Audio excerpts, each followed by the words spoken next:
सर्वम शिवमयम शिवानंता शिवकृपानंता। आज के আমরা আলোচনা করব মেষ থেকে মীন রাশি লগ্নের রাহুর যে ট্রানজিট হতে চলেছে পূর্ব ভাদ্রপদ নক্ষত্রে, এই ট্রানজিটে আপনাদের কি ফলাফল হতে পারে, আপনাদের কি কি করণীয়। তো রাহুর পূর্ব ভাদ্রপদ নক্ষত্রে ট্রানজিট হবে 25শে ফেব্রুয়ারি থেকে 29শে মে পূর্ব ভাদ্রপদ নক্ষত্রের চতুর্থ পাদে। এই সময়ের মধ্যে যেটা খুব গুরুত্বপূর্ণ সেটা হচ্ছে যে মঙ্গল নিচস্থ হবে 3 এপ্রিল থেকে 7 জুন, এবং এই সময় বুধ নিচস্থ বক্রী থাকবে 15 মার্চ থেকে 7 এপ্রিল। তো রাহুর সঙ্গে অ্যাসোসিয়েটেড থাকবে এই আরও দুটো খুব গুরুত্বপূর্ণ বিষয়। আপনাদের মনে আছে কিনা জানি না, বক্রী বুধ রাহুযুক্ত মীন রাশিতে সেই সিগন্যালিং নিয়ে ভুলভাল হয়ে একটা বিশেষ, এটা বোধহয় করমণ্ডলেরই সেই অ্যাক্সিডেন্টটা হয়েছিল, একটা খুব বড় ট্রেন অ্যাক্সিডেন্ট, সম্ভবত এটা করমণ্ডল এক্সপ্রেসেরই অ্যাক্সিডেন্ট। তো এই সময়টা অত্যন্ত গুরুত্বপূর্ণ, এবং রাহুর প্রভাবটা আমি বারবার গত ভিডিওতেও আপনাদের বলেছি যে শনিকে নিয়ে চিন্তা করে লাভ নেই, কারণ শনি হচ্ছে এফেক্ট, কজ হচ্ছে রাহু। এফেক্টকে নিয়ে কিছু কাজ করে কোনো লাভ নেই, কজের উপরে কিন্তু আমাদের ইনপুটটা দিতে হবে। এবং রাহু বিশেষভাবে অ্যাক্টিভেটেড হয়ে গেছে। রণবীর আলাবাদিয়ার কেসে আমরা দেখেছি যে একদম যে তুঙ্গে সামিটিং করে একদম ডাইরেক্ট ছুঁড়ে বেস ক্যাম্পে ফেলে দিয়েছে, আর উঠতে হবে না জীবনে। তো এই জায়গাগুলো খুব গুরুত্বপূর্ণ, আমাদের কিন্তু একটা সতর্কতার সঙ্গে চলতে হবে। এবং এই রাহু কিন্তু কুম্ভে প্রবেশ করে আগামী 1.5 বছরে মানব জীবনকে এবং পৃথিবীকে পরিবর্তন করবে। মেষলগ্ন মেষ রাশির একাদশে রাহু প্রবেশ করবে এবং নবম আর দ্বাদশপতির নক্ষত্রে নবম আর দ্বাদশকে বিশেষভাবে অ্যাক্টিভেট করবে। তার সঙ্গে রাহুর দৃষ্টিও থাকবে তৃতীয়, পঞ্চম এবং সপ্তমে। তো বিবাহ যোগ সৃষ্টি হচ্ছে, সন্তানের যোগ সৃষ্টি হচ্ছে, নানান যোগাযোগ কানেকশন সৃষ্টি হচ্ছে, উচ্চ বিদ্যা, আয় উন্নতি, দূর ভ্রমণ, নানান রকম। কিন্তু একাদশের এই রাহু বিশেষভাবে আপনাদের একটা যোগাযোগ কানেকশন, লাইফের ওভারঅল প্ল্যাটফর্মটাকে, আধারটাকে বৃদ্ধি করবে, এক্সপ্যান্ড করবে। কিন্তু এই ফেজের মধ্যে আপনাদের মঙ্গল লগ্নপতি নিচস্থ হবে, তৃতীয় ষষ্ঠপতি বক্রী হবে দ্বাদশে নিচস্থ অবস্থায়। সুতরাং রাহুর যে ট্রেড অফটা, সেই জায়গাটা খেয়াল রাখতে হবে। পারিবারিক অশান্তি, দাম্পত্য জীবনে ভুল বোঝাবুঝি, কিছু সবসময় একটা অবৈধ কাজ করার দিকে রাহু আমাদের প্ররোচিত করে, লেজিট থেকে ইললেজিট। এই জায়গা থেকে আপনাদের বিশেষ সাবধান থাকতে হবে। সন্তানকে নিয়ে কিছু সমস্যা তৈরি করতে পারে, ছোট ভাই বোনদের সঙ্গে সমস্যা তৈরি করতে পারে। এবং যেহেতু একাদশে আসবে রাহু বিশেষভাবে আপনাদের প্রাপ্তির জায়গা তৈরি করবে এবং সেখান থেকে মাথাটা ঘোরাবে। মাথাটা যাতে না ঘোরে সেটা কিন্তু আপনাদের একটা খেয়াল রাখতে হবে। বৃষলগ্ন বৃষ রাশির দশমে রাহু প্রবেশ করবে অষ্টম আর একাদশপতির নক্ষত্রে। এই দশম থেকে দ্বিতীয়, চতুর্থ এবং ষষ্ঠভাবে রাহুর দৃষ্টি থাকবে। কর্মক্ষেত্রে আপনাদের একটা পরিবর্তন এবং বিশেষ প্রভাব প্রতিপত্তি সৃষ্টি হবে। কর্মক্ষেত্রে বিশেষভাবে আপনারা পদমর্যাদা বৃদ্ধি অনুভব করবেন। যারা টেকনোলজিতে আছেন তাদের তো কথাই নেই। যারা এই সমস্ত emerging technologies, AI, robotics, genetics ইত্যাদি আপনাদের জন্য অনেক নতুন দিক দিগন্ত খুলবে। গৃহ পরিবেশে একটু সমস্যা আসবে। ডোমেস্টিক লাইফ একটু আপনাদের নেগলেক্টেড হবে, সেই দিকে আপনাদের খেয়াল রাখতে হবে। মায়ের শরীর স্বাস্থ্য নিয়ে সমস্যা আসতে পারে। আপনাদের সঞ্চিত অর্থ ভুলভাল বিনিয়োগ ব্যয় হতে পারে। কর্মক্ষেত্রে শত্রু বৃদ্ধি হবে, কিন্তু শত্রু দমনও হবে। এবং প্রচুর কাজের চাপ, ওয়ার্কলোড, পুরো আপনার জীবনের প্রতিদিনের 24 ঘন্টার মধ্যে 25 ঘন্টা কর্মে বিনিয়োগ হবে। এতটাই আপনারা ওয়ার্কাহলিকের একটা পজিশনে যাবেন। সেখান থেকে কিছু স্ট্রেস, কিছু হেলথ রিলেটেড ইস্যুস থেকে আপনাদের সাবধান থাকতে হবে। মিথুন লগ্ন, মিথুন রাশি, আপনাদের নবমে রাহুর সঞ্চার হবে। সপ্তম এবং দশমের নক্ষত্রে বিবাহ স্থির হওয়া, নতুন কর্মপ্রাপ্তি, কর্মে পরিবর্তন, উচ্চ বিদ্যায় সাফল্য, আপনাদের কিছু গ্যাস অম্বল, অ্যাসিডিটি, ডাইজেশন নিয়ে সমস্যা শুরু হতে পারে। প্রচুর যোগাযোগ, কানেকশনস, সন্তান প্রাপ্তির জায়গা তৈরি হতে পারে এবং সন্তানকে নিয়ে কিছু সমস্যা তৈরি হতে পারে। নবমের রাহু নিশ্চিতভাবে জীবনকে পরিবর্তন করবে। কি দশা অন্তর্দশা চলছে, আপনার জন্মছকে কীরকম কী গ্রহ যোগ আছে, সেটা তো অবশ্যই একটা ডিটারমিনেন্ট। কর্কট লগ্ন, কর্কট রাশি, আপনাদের অষ্টমে রাহু প্রবেশ করছে, ষষ্ঠ এবং নবম পতির নক্ষত্রে। অষ্টমের রাহুকে একটু বুঝে চলতে হবে। অষ্টমের রাহু একটা প্রভূত উন্নতি দিতে পারে। যেরকম রণবীর আলাবাদিয়াকে কোথা থেকে কোথায় তুলল, সেই রকম অষ্টমের রাহু কিন্তু আপনাদের একেবারে অজানা অচেনা জায়গা থেকে একদম শিখরে তুলে দিতে পারে, আবার সেই রকমই ফেলতে পারে। লিগাল কেস হওয়ার সম্ভাবনা, ঝুটঝামেলা হওয়ার সম্ভাবনা। বি ভেরি কেয়ারফুল, কোনো রকম আননেসেসারি রিস্ক নেবেন না। 6th আর 9th লর্ডকে অ্যাক্টিভেট করছে, সুতরাং লোন নেওয়ার প্রবণতা বিশেষভাবে বৃদ্ধি পাবে। কর্ম পরিবর্তনের একটা প্রবণতা হবে, খুব বুঝে শুনে। অনেক টাকা দিচ্ছে, বিশাল প্যাকেজে ডিফারেন্স হচ্ছে, কিন্তু স্টার্ট আপ 6 মাসের মধ্যে বন্ধ হয়ে গেল। এই রিস্কগুলো, প্রফেশনাল চেঞ্জ করতে খুব সাবধান। লোন বৃদ্ধি হয়ে যাবে আকস্মিকভাবে, খুব সাবধান। এবং ওভারঅল অষ্টমের রাহু জীবনে একটা ক্রাইসিস আনে, এই জায়গাটা আপনাদের সাবধান হতে হবে। এক্সপেন্স প্রচুর বৃদ্ধি পেতে পারে এবং পারিবারিক সুখ শান্তি, মায়ের শরীর স্বাস্থ্য, এগুলো বিঘ্নিত হতে পারে। সিংহলগ্ন, সিংহ রাশি, আপনাদের সপ্তমে রাহুর সঞ্চার হবে, পঞ্চম এবং অষ্টম পতির নক্ষত্রে। অর্থাৎ রাহু সপ্তমে এসে আপনাদের 5th আর 8thকে অ্যাক্টিভেট করবে। বিশেষভাবে দাম্পত্য জীবনের উপর ফোকাসটা বৃদ্ধি পাবে। নতুন করে আপনারা কোনো ব্যবসা করতে পারেন, ব্যবসা করলে সেই ব্যবসায় উন্নতি। আপনাদের already 7th Lord 7th house disturb থাকলে সেখানে সমস্যা বৃদ্ধি পাবে।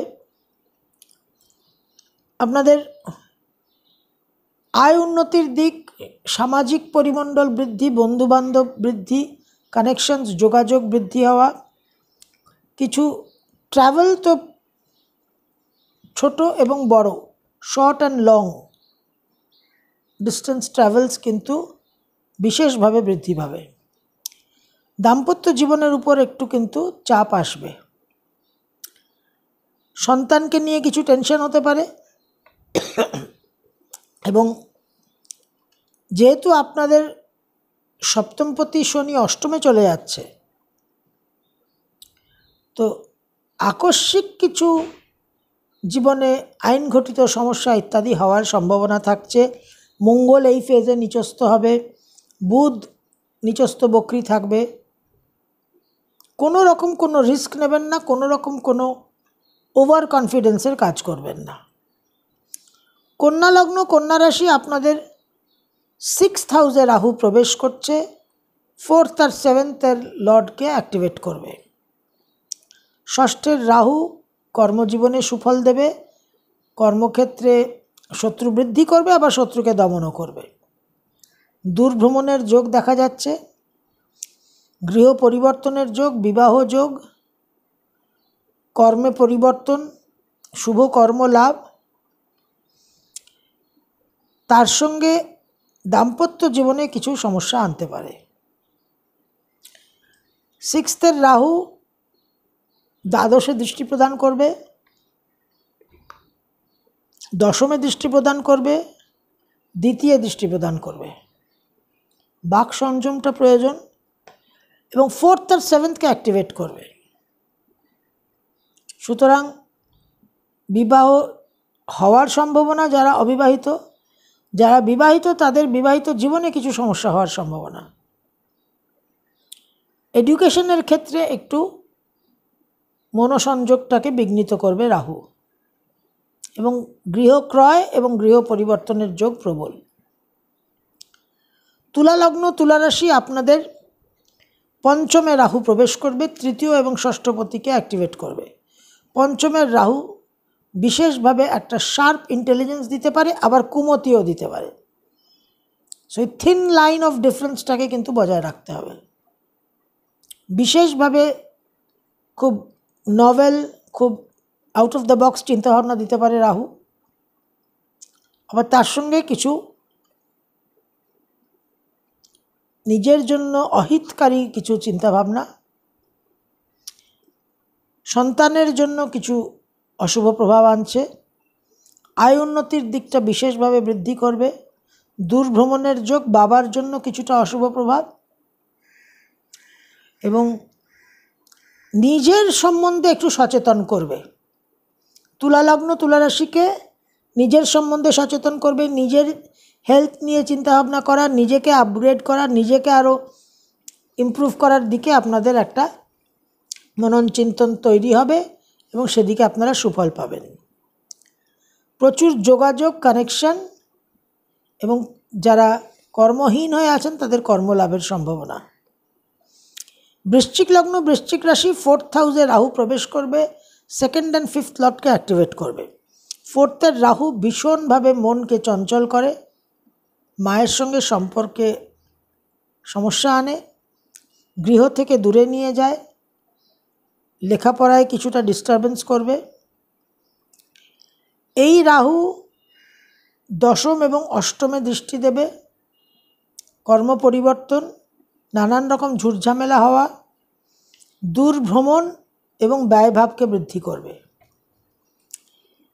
এই রাহু দশা অন্তর্দশা যদি ভালো চলে তাহলে বিশেষভাবে কিন্তু আপনাদের কর্মক্ষেত্রে একটা উন্নতির জায়গা তৈরি করতে পারে। ধনুলগ্ন, ধনুরাশি, 3rd হাউসে রাহু প্রবেশ করছে, 1st and 4th লর্ডকে অ্যাক্টিভেট করবে। তৃতীয় ভাবের রাহু পরাক্রম বৃদ্ধি করবে, নানান রকম যোগাযোগ, কানেকশন আসবে, কিন্তু ছোট ভাই বোনদের সঙ্গে সমস্যা। 1st and 4th লর্ডকে অ্যাক্টিভেট করবে, গৃহ ক্রয়, গৃহ পরিবর্তন এবং নিজের সম্বন্ধে আরও অ্যাওয়্যার হওয়া, আরও সচেতন হওয়া।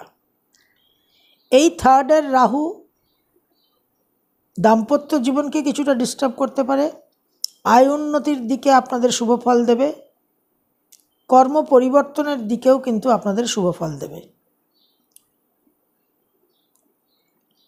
মকর রাশি মকর লগ্নের দ্বিতীয় ভাবে রাহু প্রবেশ করছে, তৃতীয় এবং দ্বাদশ ভাবকে অ্যাক্টিভেট করবে। সেকেন্ড হাউসের রাহু, বাক সংযমের প্রয়োজন। ধনস্থানে রাহুর অবস্থানটা খুব একটা শুভ নয়। আপনাদের বিদেশ যাত্রা এবং যোগাযোগের ক্ষেত্রটাকে বৃদ্ধি করবে।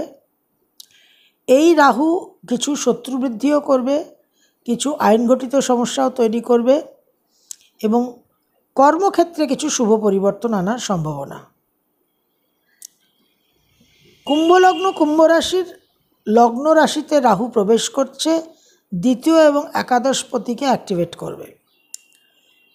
কুম্ভলগ্ন কুম্ভ রাশি পার্টিকুলারলি আপনাদের 7.5 লাস্ট ফেজ শুরু হবে। লগ্নে রাহু আপনাদের বিশেষ একটা অ্যারোগেন্স আর ইগো দিতে পারে এবং বিশেষভাবে সেলফ সেন্টার্ড ইগোইস্টিক একটা মানসিকতা দিতে পারে। Have to watch out. তবে এই রাহু, সক্ষেত্রস্থ রাহু, লগ্ন রাশির রাহু আপনাদের নিশ্চিতভাবে একটা প্রসার, বিস্তার, এক্সপ্যানশনও দেবে। বিবাহ কারক হবে। যারা অবিবাহিত তাদের বিবাহ হওয়ার সম্ভাবনা, উচ্চ বিদ্যায় সাফল্য, বিদেশ যাত্রা, সন্তান লাভ এবং নানানভাবে আর্থিক উন্নতি হওয়ার সম্ভাবনা। কিন্তু যেহেতু আপনাদের 7.5ও চলছে, সুতরাং রাহুর প্রভাবে যদি ধরাকে সরাজ্ঞান না করেন তাহলে কিন্তু কপালে দুঃখ আছে। মীন লগ্ন মীন রাশি আপনাদের দ্বাদশে রাহু প্রবেশ করছে, লগ্ন এবং দশমপতিকে অ্যাক্টিভেট করবে। কর্মসূত্রে বিশেষভাবে বিদেশ ভ্রমণের যোগাযোগ, গৃহ পরিবর্তন, গৃহ ক্রয়, আকস্মিকভাবে কিছু সমস্যারও সৃষ্টি হতে পারে, একটু সাবধান থাকতে হবে। মন মানসিকতার মধ্যে একটা অ্যারোগেন্স আসতে পারে, মায়ের সঙ্গে কিছু বিবাদ হতে পারে, মায়ের শরীর স্বাস্থ্য নিয়েও সমস্যা হতে পারে। 7.5 মেন ফেজ শুরু হবে, সুতরাং দ্বাদশে রাহু একটু ভোগ বিলাস, ভোগ প্রবৃত্তি বৃদ্ধি করে, সেদিকেও কিন্তু একটা অস্টেরিটি, একটা সংযম আপনাদের মেনটেন করতে হবে। কর্মক্ষেত্রে আপনাদের বিশেষ শুভ ফল হওয়ার সম্ভাবনা, যদি হরোস্কোপ সাপোর্ট করে। তো রাহুর প্রভাবটা আমার মনে হয়েছে যে যেহেতু রাহু নিজের স্বক্ষেত্রে রুলারশিপের জায়গায় প্রবেশ করছে কুম্ভ রাশিতে, এবং যেভাবে মানব জীবন চলছে, মানব সভ্যতা যে পথে হাঁটছে, যে দিশায়, যে দিকে হাঁটছে, তাতে রাহুর প্রভাবটা বিশেষ গুরুত্বপূর্ণ। রাহুর প্রভাব দিন দিন বৃদ্ধি পাবে। আর্টিফিশিয়াল ইন্টেলিজেন্স নিয়ে আপনাদের গত ভিডিওতেও বলেছি, টেকনোলজি একটা অন্য মাত্রায় গিয়ে ঠেকবে। তো আজ থেকে 100 বছর আগে ঋষি অরবিন্দ বলেছিলেন যে humanity will create such a world for itself, humanity will create such a world for itself that it will not be able to manage ইট। তো মানব জাতি তার ফ্র্যাঙ্কেনস্টাইনকে তৈরি করতে চলেছে। অলরেডি ফ্র্যাঙ্কেনস্টাইনের জন্ম হয়ে গেছে, সে গর্ভে আছে, প্রসব হবে আগামী 1.5 বছরে। এই ফ্র্যাঙ্কেনস্টাইন কিন্তু একটা ডেভাস্টেশন, একটা প্রচণ্ড অ্যান্টি রেজাল্ট আনতে চলেছে। তার জন্য সাধনা মাস্ট। আমি আপনাদের বারবার বলেছি, দেবাদিদেব মহাদেব যেরকম বর প্রদান করতে উদার, আবার ভস্মাসুর আর বকাসুর তৈরি হলে কিন্তু সেখানে you will be severely checked. তো প্রধানত যেটা আমাদের খেয়াল রাখতে হবে সেটা হচ্ছে ভণ্ডামি নয়, হিপোক্রেসি নয়। এবং আমরা সকলেই আমাদের মতো করে হিপোক্রেটস, আমাদের মতো করে ভণ্ড, কপটতা, ছলনা আমরা সকলেই করে থাকি। সেখানে একটা ক্লেম টু ইনোসেন্স করে কোনো লাভ নেই। তো আমাদের প্রত্যেককেই কিন্তু এই সেলফ এক্সামিনেশন, সেলফ অ্যানালিসিসটা করে একটা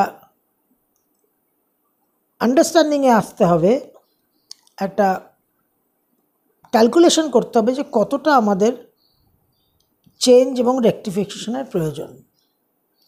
আবারও বলবো, রণবীর আলাবাদিয়ার যে ঘটনা সেটা আমাদের জন্য একটা, it should work like an eye opener. এটা আমাদের wake up cum shake up অ্যালার্মের কাজ করা উচিত, এবং আগামী দিন কি আসতে চলেছে সেটা নিয়েও আমাদের ভাবতে হবে। এই রাহুর ট্রানজিটটা আমার কাছে সবচেয়ে গুরুত্বপূর্ণ, এবং এরপর আমি আপনাদের বিশেষ কিছু, আগের ভিডিওতেও উল্লেখ করেছি, বিশেষ কিছু ডিপ লেভেলের আলোচনায় যাব।